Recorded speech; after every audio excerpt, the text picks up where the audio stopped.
Bonsoir, chers téléspectateurs de la RTS.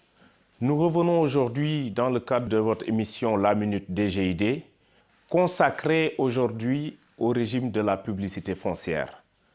Le régime de la publicité foncière a principalement pour but d'organiser la propriété foncière, d'assurer aux titulaires de droits réels la garantie des dits droits, de délivrer des titres fonciers définitifs et inattaquables et de mettre à la disposition du public toutes les informations relatives à la propriété foncière tout en facilitant les transactions immobilières et en garantissant la sécurité du crédit. Nous pouvons définir la publicité foncière comme un ensemble de règles et de techniques ainsi que les modalités de leur mise en œuvre qui concourent généralement en vue de la production d'effets de droit à assurer la garantie et la conservation des droits réels immobiliers.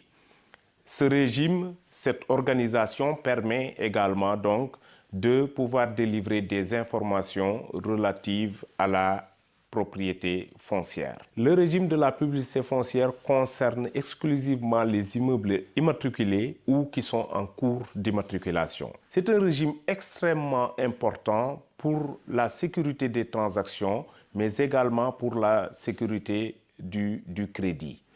À titre illustratif, quelqu'un qui détient un droit réel inscrit ne peut pas voir son droit contesté par quelque mécanisme que ce soit parce que les actions qui tendent à mettre en péril son droit sont irrecevables ou en tout cas inopposables aux tiers, sauf lorsqu'elles ont été réservées au livre foncier. Vous voyez donc le niveau de sécurité qu'offre le régime de la publicité foncière en matière de transparence des transactions et d'accès à l'information sur les titres fonciers.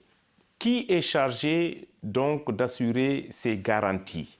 Il s'agit des bureaux de conservation de la propriété et des droits fonciers. Ces bureaux sont organisés à l'échelle nationale de sorte que chacun a une compétence géographique bien définie et donc qui vous permet, selon le lieu de situation de votre immeuble, de connaître le bureau compétent.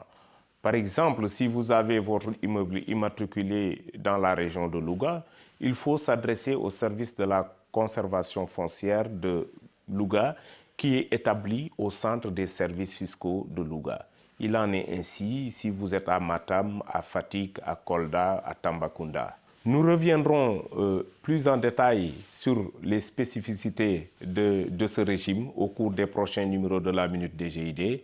Nous vous remercions de votre aimable attention et vous donnons rendez-vous lundi prochain pour un autre numéro de la Minute DGID. Bonsoir et à lundi prochain.